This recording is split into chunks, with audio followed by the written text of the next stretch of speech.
प्रेमविवाहाचा रक्तरंजित शेवट. पतीकडून पत्नीची भर रस्त्यात 50 वार करून हत्या. संशयाने घेतला एका संसाराचा बळी. सकाळची वेळ. रस्त्यावर नेहमीसारखी वर्दळ सुरू होती. लोक कामावर जाण्याच्या घाईत होते. पण काही क्षणात बार्शी परंडा रोडवर असा थरार घडला ज्याने सगळ्यांच्या काळजाचा थरकाप उडाला. एक तरुणी जीव वाचवण्यासाठी मदतीसाठी ओरडत होती. रस्त्यावर लोकांची गर्दी जमली होती, पण कुणीही पुढे जाण्याची हिंमत करत नव्हतं. कारण तिच्यासमोर उभा होता एक संतापलेला तरुण, हातात धारदार चाकू आणि डोळ्यात प्रचंड राग. क्षणात सगळं संपलं आणि काही वेळानंतर समोर आलं एक असं सत्य ज्याने संपूर्ण बार्शी हादरली. जिच्यासोबत प्रेमविवाह करून संसाराची स्वप्न पाहिली, त्याच पत्नीचा भर रस्त्यात इतक्या निर्दयीपणे जीव घेण्यामागचं नेमकं कारण काय होतं, जाणून घेऊया या व्हिडिओतून. त्यासाठी हा व्हिडिओ शेवटपर्यंत पहा आणि टाइम्स नाऊ मराठीला लाईक, फॉलो आणि सबस्क्राईब करा. बार्शी शहराजवळच्या बार्शी परंडा रोडवर धक्कादायक घटना घडली आहे. ऋषिकेश पाटील नावाच्या तरुणाने पत्नी धनश्री पाटील हिच्यावर चाकूने सपासप वार करत तिची भर रस्त्यात निर्घृण हत्या केली.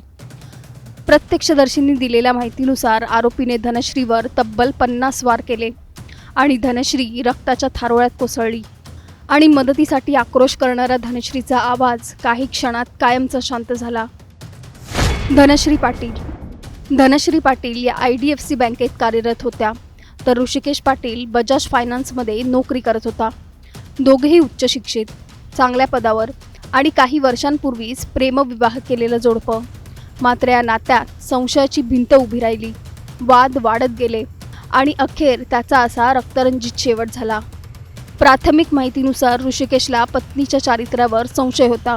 याच कारणावरून दोघांमध्ये सतत वाद होत होते. काही वेळा मारहाणीच्याही घटना घडल्याची माहिती समोर येते. घटनेच्या दिवशी धनश्री नेहमीप्रमाणे कामावर जाण्यासाठी घराबाहेर पडल्या, पण वाटेत मृत्यू त्यांची वाट पाहत उभा होता. बार्शी परंडा रोडवर एका बिअर बार समोर ऋषिकेशने त्यांना अडवलं आणि क्षणात चाकू हल्ला सुरू झाला. रस्त्यावरून जाणाऱ्या नागरिकांनी मध्ये पडण्याचा प्रयत्न केला. काहींनी आरडाओरडा केला, मात्र आरोपीने चाकूचा धाक दाखवत लोकांना मागे हटवलं. भर रस्त्यात सुरू असलेला हा थरार पाहून परिसरात भीतीचं वातावरण निर्माण झालं. धनश्री रक्ताच्या थारोळ्यात कोसळल्यानंतर आरोपी ऋषिकेश तिथून पळून गेला नाही. उलट तो स्वतःहून बार्शी शहर पोलीस ठाण्यात पोहोचला आणि त्याने आत्मसमर्पण केलं. घटनेची माहिती मिळताच पोलीस आणि फॉरेन्सिक टीम घटनास्थळी दाखल झाली. पंचनामा करण्यात आला. पोलिसांनी आरोपीला ताब्यात घेतलं असून पुढील तपास सुरू आहे. मात्र या घटनेने अनेक अस्वस्थ करणारे प्रश्न पुन्हा समोर आणलेत. एका उच्च शिक्षित आणि आर्थिकदृष्ट्या स्थिर जोडप्याचा शेवट इतका भयानक कसा होऊ शकतो? वैवाहिक वाद इतक्या टोकाला जात असताना त्याची कुणालाच कल्पना कशी आली नाही? सगळ्यात मोठा प्रश्न म्हणजे रस्त्यावर एका महिलेला इतक्या निर्दयीपणे मारलं जात असताना लोक फक्त पाहत का राहिले? महिलांच्या सुरक्षेवर रोज चर्चा होते. कायदे आहेत, हेल्पलाईन्स आहेत, पण प्रत्यक्षात एका महिलेचा जीव भर रस्त्यात जातो. मग व्यवस्था नेमकी कुठे अपयशी ठरते? संशय, राग आणि हिंसा याचं उत्तर हत्या असू शकतं का?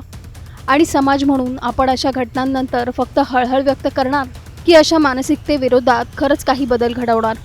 तुमचं या घटनेवर मत काय? आम्हाला कमेंट करून नक्की सांगा आणि चॅनलला सबस्क्राईब करायला विसरू नका.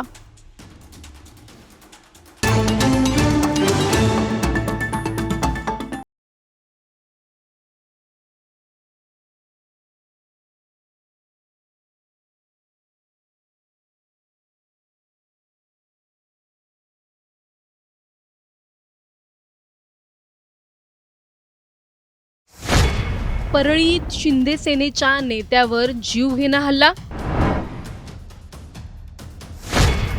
हॉटेलमध्ये घुसून कोयत्याने सपासप वार. पत्नी समोर रक्तरंजित थरार. रात्री शिवीगाळ, सकाळी थेट हल्ला. बायकोचा फोन आला की ते रात्रीचं पोर आलंय आणि घाण घाण शिव्या देत आहे आणि मी नेमकं तिथं गेल्या त्याने जे मला कोयत्याने वार सुरू केले. वादातून सूड की पूर्वनियोजित कट? बीड जिल्ह्यातील परळी शहर आज एका थरारक आणि धक्कादायक घटनेने हादरलं आहे. भर दिवसा शहरातील गजबजलेल्या मोंढा परिसरात स्वतःच्या हॉटेलमध्ये पत्नी समवेत बसलेल्या शिंदे सेनेच्या एका वरिष्ठ नेत्यावर कोयत्याने जीवघेणा हल्ला करण्यात आला आहे. काही क्षणात संपूर्ण हॉटेल रक्ताने माखलं, आरडाओरडा सुरू झाला आणि हल्लेखोर घटनास्थळावरून फरार झाले. विशेष म्हणजे या हल्ल्याच्या आदल्या रात्रीच गावात शिवीगाळ आणि वाद झाल्याची माहिती समोर आली आहे. त्यामुळे हा अचानक झालेला हल्ला होता की आधीच आखलेला कट? परळीतील या रक्तरंजित हल्ल्यामागचं सत्य काय जाणून घेणार आहोत. संपूर्ण थरारक घटनाक्रम या व्हिडिओमधून. व्हिडिओ शेवटपर्यंत नक्की पहा आणि टाइम्स नाऊ मराठीच्या यूट्यूब, इंस्टाग्राम आणि फेसबुक पेजला फॉलो करायला विसरू नका. परळी शहरातील मोंढा परिसर. दुपारची वेळ. परिसरात नेहमीप्रमाणे वर्दळ सुरू होती. शिंदे सेनेचे वरिष्ठ नेते शिवाजी शिंदे हे त्यांच्या रिद्धी सिद्धी हॉटेलमध्ये पत्नी समवेत बसले होते. सगळं काही सुरळीत सुरू असतानाच अचानक काही तरुण हॉटेलमध्ये घुसले आणि काही काळाच्या आत धारदार कोयत्याने शिवाजी शिंदे यांच्यावर जीवघेणा हल्ला चढवला. हल्ला इतका भीषण होता की संपूर्ण हॉटेलमध्ये एकच गोंधळ उडाला. स्वतःचा जीव वाचवण्यासाठी शिवाजी शिंदे यांनी हल्लेखोराचा वार हातावर झेलण्याचा प्रयत्न केला. मात्र या झटापटीत त्यांच्या हातातील बोटं गंभीर जखमी झाली आणि काही बोटं निकामी झाल्याची ही माहिती समोर येत आहे. एवढ्यावरच हल्लेखोर थांबले नाहीत. त्यांनी शिंदे यांच्या हातापायांवर सपासप वार केले. या घटनेत शिंदे गंभीर जखमी झाले असून त्यांना तातडीने अंबाजोगाई येथील स्वारती रुग्णालयात हलवण्यात आलं आहे. सगळ्यात धक्कादायक बाब म्हणजे हा थरार त्यांच्या पत्नी समोर घडत होता. शिवाजी शिंदे यांच्या पत्नीला देखील हल्लेखोरांनी मारहाण केल्याचा आरोप करण्यात आलाय. हॉटेलमधील काही पैसेही घेऊन गेल्याचं शिंदे यांनी सांगितलंय. त्यामुळे या घटनेमागे नेमकं कारण काय? हत्या करण्याचा प्रयत्न की लूटमारीचा कट, असा प्रश्न आता उपस्थित होत आहे.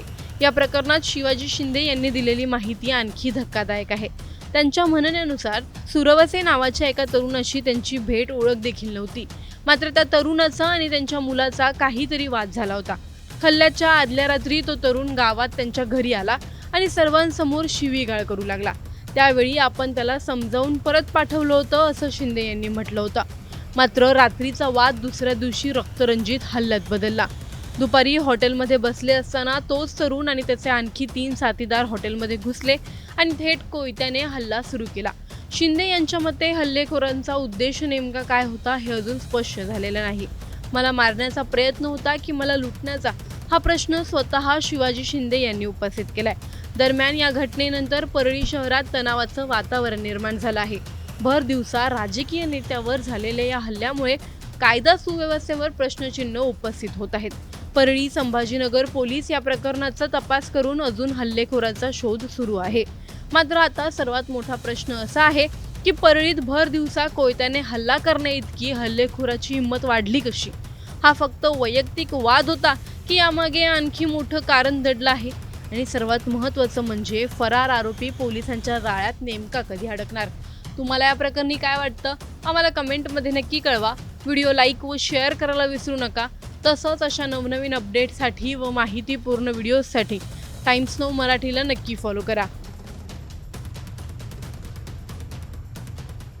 रात्री माझ्याकडे आला होता. ती रात्री माझ्याकडे मला 1 घंटाभर शिव्या देऊन गेला.